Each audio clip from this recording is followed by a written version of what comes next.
Hey friends, for dinner tonight I'm using an awesome shortcut. I'm using the Cedar Bay Grilling Company salmon filet that's already seasoned. So this is a cedar planked Atlantic salmon.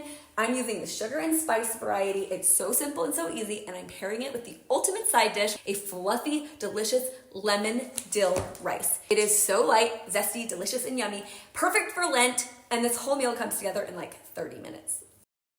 Preheat your oven to 425 degrees in order to cook the Cedar Bay Grilling Company cedar planked salmon. While it preheats, start your lemon dill rice. Cooking the salmon is simple. Place a baking sheet in the bottom rack of the oven to catch any drips.